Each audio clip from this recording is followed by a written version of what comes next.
Ayan, Sophia guys, oh. Naglalaro. Ayan yung paligid namin.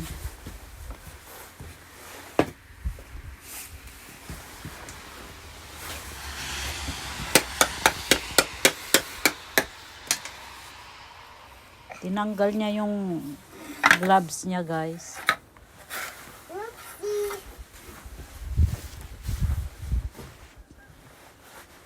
Sophie, be careful. You wanna go in?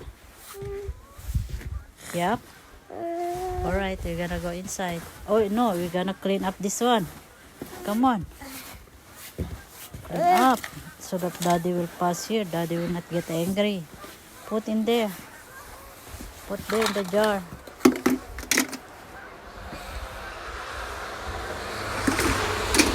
Thank you.